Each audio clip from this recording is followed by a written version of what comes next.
1960 Bengal India का GDP share और per capita income में तीसरा सबसे आगे स्टेट। सिर्फ महाराष्ट्र और उत्तर प्रदेश जीडीपी शेयर में बंगाल से आगे। Per capita income national average से 27.5% ज्यादा। 2023 बंगाल गिर के 24th रैंक पे आ गया। पर कैपिटा इनकम अब नेशनल एवरेज से 16.3% नीचे। थर्ड से 24th एक स्टेट 7 दशक एक सीधा नीचे जाता ग्राफ। ये कहानी शुरू होती है एक ऐसी रात से जब देश को 2 टुकड़ों में बांट दिया जाता है और उसके साथ एक स्टेट भी। 15 अगस्त 1947 पूरा देश आजाद हुआ, लेकिन बंगाल 2 टुकड़ों में बांट दिया गया।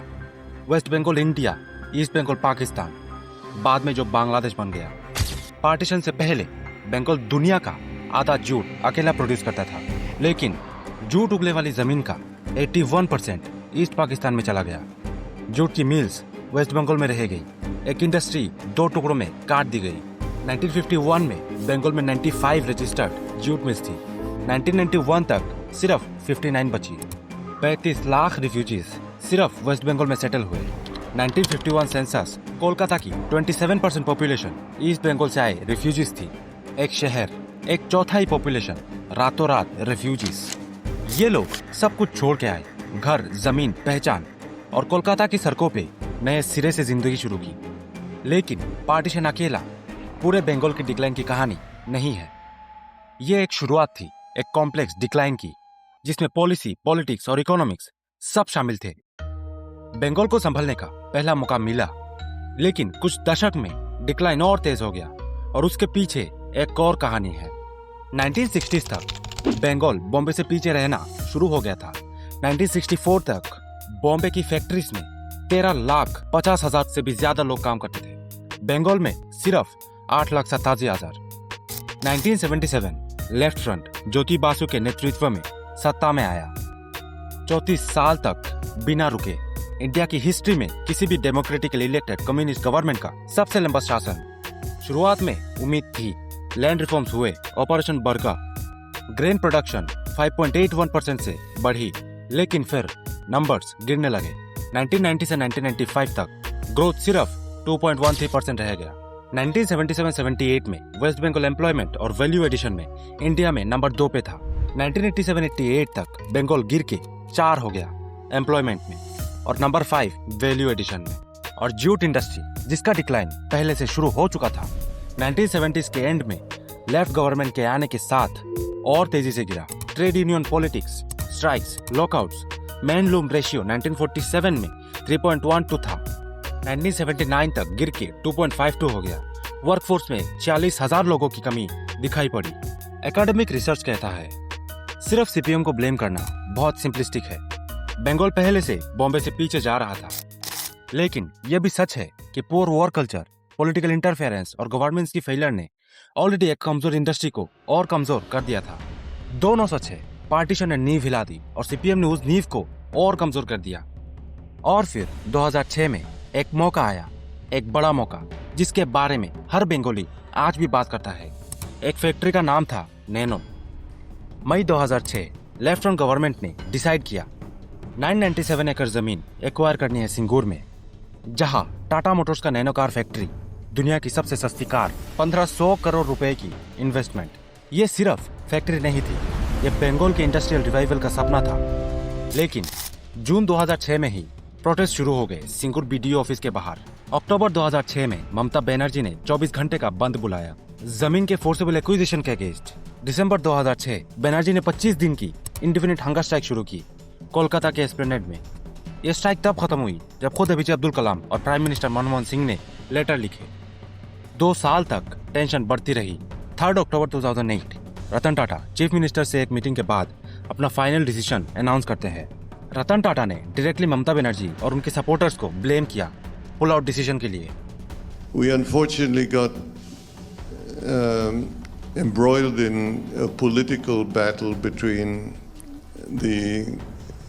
the government of West Bengal and an aspiring leader, political leader, a lady who vowed that she would not allow a single car to come out of this factory. 7 अक्टूबर 2008 को टाटा ने अनाउंस किया नया प्लांट सानंत गुजरात में बनेगा। और फिर नरेंद्र मोदी तब गुजरात के चीफ मिनिस्टर ने रतन टाटा को एक एसएमएस भेजा इनवाइट करते हुए। सालों बाद रतन टाटा ने कहा, नैनो प्रोजेक्ट ने गुजरात को इंडिया का कार मैन्युफैक्चरिंग हब बना दिया। उन्होंने खुद को गुजराती भी बुलाया। 2023 में एक आर्बिट्रल ट्रिब्यूनल ने टाटा मोटर्स को 766 करोड़ का कंपोजिशन दिया सिंगूर प्रोटेस्ट में हुए लॉसेस के लिए। लेकिन असली नुकसान वो था जो नंबर्स में नहीं दिखता, ट्रस्ट का नुकसान। उस दिन नैनो गया। उस दिन हर दूसरा इन्वेस्टर ने सोचा, अगर टाटा यहाँ नहीं टिक सका तो मैं कैसे टिकूंगा। सिंगूर के बाद ममता बनर्जी इस मूवमेंट की वजह से नए बंगाल की नेता बन के उभरी। 2011 में 34 साल का सीपीएम राज खत्म हुआ, नया युग शुरू हुआ टीएमसी का। लेकिन सवाल यह है, क्या नया युग नया बंगाल ले आया? नए सपने, नई सरकार, लेकिन प्रॉमिस और रियलिटी के बीच दिन रात का अंतर रहा। 1991 में नेशनल जीडीपी में बंगाल का शेयर 6.8% था। 2021-22 तक यह गिर के 5.8% रह गया। 2014 में सालों बाद खुद रतन टाटा ने कहा, कोलकाता में बहुत रेजिडेंशियल और कमर्शियल डेवलपमेंट देखा, लेकिन इंडस्ट्रियल डेवलपमेंट नहीं। स्टेट फाइनेंस मिनिस्टर अमित मित्रा ने रिप्लाई में उन्हें डिल्यूजनल बोला, कहा कि टाटा अपने माइंड खो चुके हैं। तो जब इंडस्ट्रीज नहीं आई, जब अपॉर्चुनिटीज नहीं बढ़ी, तो सबसे ज्यादा नुकसान किसको हुआ? उन लोगों को जो अपने फ्यूचर बंगाल में देखना चाहते थे। आईआईटी खड़गपुर, आईआईटी बॉम्बे, दिल्ली कानपुर, तीनों से बड़ा कैंपस, इंडिया के टॉप 5 इंजीनियरिंग इंस्टीट्यूट्स में से एक। लेकिन ये सिर्फ एक कैंपस की कहानी नहीं है, ये पूरे देश के टैलेंट की कहानी है जो देश छोड़ रहा है। 2023 की national bureau of economic research study top 1000 JEE scorers में से 36% देश छोड़ के चले गए। ये पूरे इंडिया का डाटा है और बंगाल इस एक्सोडस से अलग नहीं है। और जो आईआईटी ग्रेजुएट्स देश में रहते हैं, उनमें से 38% को 2024 में जॉब नहीं मिली। ये नंबर 2021 में सिर्फ 19% था। 3 साल में ऑलमोस्ट डबल। तो सोचो, अगर बेस्ट टैलेंट ना देश में रहता है, ना अपॉर्चुनिटीज मिलती है, तो बंगाल जैसे स्टेट का फ्यूचर कौन बनाएगा, जहां अपॉर्चुनिटीज पहले से ही कम है। ये सिर्फ इंजीनियर्स की कहानी नहीं है, ये हर यंग बंगाली की कहानी है जो मुंबई जाता है, बेंगलोर जाता है, दिल्ली जाता है, क्योंकि बंगाल में वो अपॉर्चुनिटी नहीं मिलती जो वो डिजर्व करते हैं। लेकिन बंगाल की कहानी सिर्फ नंबर्स में नहीं है, कुछ ऐसे जख्म भी है जो बैलेंस शीट में नहीं दिखते, जहां सवाल इकोनॉमी का नहीं, इंसाफ का है। 21 मार्च 2022, बगतुई, बीरभूम डिस्ट्रिक्ट, एक छोटा सा गांव, 5000 लोगों की पॉपुलेशन। शाम 6 बजे टीएमसी का एक लीडर भादू शेख पर बाइक सवार लोगों ने बॉम्ब से हमला किया। कुछ घंटों में उनकी मौत हो गई। लेकिन ये सिर्फ एक शुरुआत थी। 1 घंटे के अंदर 100 से ज्यादा लोग बाइक्स पे बगतुई पहुंच गए रिवेंज लेने। घर घुसे, लोगों को पीटा और फिर घर जला दिए। जो लोग अंदर थे वो बाहर नहीं निकल पाए। 8 कंफर्म डेथ्स, बाद में 10 तक पहुंच गया, एक और इंजर्ड की मौत के साथ। इनमें 6 महिलाएं और एक 7 साल की बच्ची।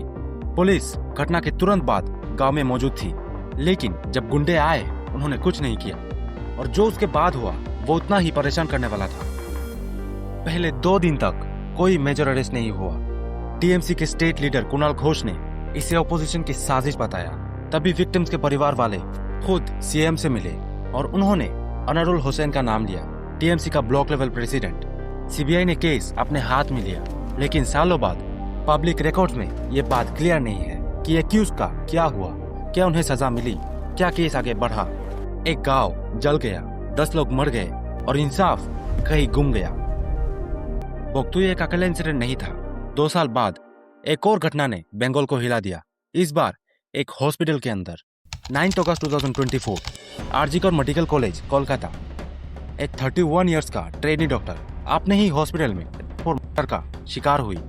अगले दिन एक civic volunteer Sanjay Roy arrest हुआ। लेकिन सवाल यहाँ से शुरू हुई।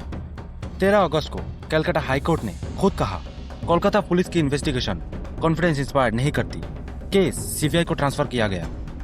और फिर एक और नाम सामने आया, संदीप घोष, हॉस्पिटल के प्रिंसिपल। सीबीआई ने उन्हें अरेस्ट किया, पहले फाइनेंशियल करप्शन के एलिगेशंस में, फिर एविडेंस टेम्परिंग के एलिगेशंस में, उसी रेप मर्डर केस में।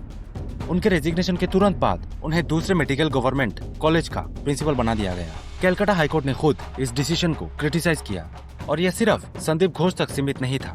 सीबीआई ने टीएमसी एमएलए निर्मल घोष को भी समन किया, कॉल रिकॉर्ड्स के आधार पर, जो उन्हें संदीप घोष से घटना वाले दिन ही कनेक्ट करते थे। और एक टीएमसी यूथ लीडर आशीष पांडे भी अरेस्ट हुए। संदीप घोष की मदद करने के एलिगेशंस में। 42 डेज तक बंगाल के जूनियर डॉक्टर्स प्रोटेस्ट पे रहे। पूरे देश में आउटरीच फैला और जब इस केस में फाइनली कन्विक्शन हुई, संजय रॉय को लाइफ इम्प्रिजनमेंट मिली, डेथ पेनल्टी नहीं। विक्टिम की मां ने खुद कहा वो डेथ पेनल्टी डिजर्व करता था। और संदीप घोष, जिन पर एविडेंस टेम्परिंग और करप्शन का एलिगेशंस थे, उनका ट्रायल आज भी चल रहा है। बोक्तुई और आरजीकर दो अलग घटनाएं, लेकिन पैटर्न एक ही। जब तक पॉलिटिकल कनेक्शंस है, अकाउंटेबिलिटी कहीं ना कहीं अटक जाती है। और इस ब्रिज को पार करने के लिए बंगाल के लोगों ने 2026 में एक अलग रास्ता चुना। पार्टीशन ने जख्म दिया, सीपीएम ने उसे सील होने दिया, सिंगुर ने ट्रस्ट खत्म कर दिया, बोक्तुई और आरजीकर ने इंसाफ पे सवाल उठाया और टैलेंट बंगाल से दूर, देश से भी दूर भागता रहा। 15 साल एक ही पार्टी का राज। May 2026 West Bengal assembly elections result, BJP 2007 seats, TMC का 15 साल का राज खत्म। 9 मई 2026 शुभेंदु अधिकारी वेस्ट बंगाल के नए चीफ मिनिस्टर। यही शुभेंदु अधिकारी जिसका नाम 2016 के नारदा स्टिंग ऑपरेशन में आया था। एक स्टिंग जिसपे टीएमसी के बड़े लीडर्स एक कमरे में पैसे लेते दिखे। सीबीआई ने एफआईआर दर्ज की थी, प्रोसिक्यूशन शुरू होने वाली थी। फिर 2020 में अधिकारी ने टीएमसी छोड़ दी, बीजेपी ज्वाइन कर ली और केस ठंडा पड़ गया। और अब 2026 में वही नेता वेस्ट बंगाल का चीफ मिनिस्टर है। एक नेता जिसका नाम करप्शन के सबसे बड़े स्कैंडल में आया था, आज उस स्टेट की कुर्सी पे बैठा है, जिसका फ्यूचर तय करना अब उसके हाथ में है। नया सीएम, नया पार्टी, नया वादा, लेकिन सबसे बड़ा सवाल वही बाकी है। बंगाल कभी इंडिया के जीडीपी शेयर और पर कैपिटा इनकम में तीसरे नंबर पे था। Jute, Kolkata port, industrial hub, सब कुछ यहाँ से शुरू होता था। आज वो इंजन 24th रैंक पे रुका हुआ है। लेकिन सवाल यह नहीं है कि बंगाल रिकवर करेगा या नहीं। सवाल यह है, नया सीएम, नया पार्टी, लेकिन क्या नीति बदलेगी या सिर्फ चेहरा? क्या इंडिया 2047 तक एक डेवलप्ड नेशन बन सकता है जब उसका एक पूरा स्टेट अभी भी 1947 के जख्म से उबर नहीं पा रहा? बंगाल के बिना इंडिया का सपना अधूरा है। एक देश तब तक डेवलप नहीं हो सकता जब तक उसका हर एक हिस्सा साथ में नहीं आगे बढ़े।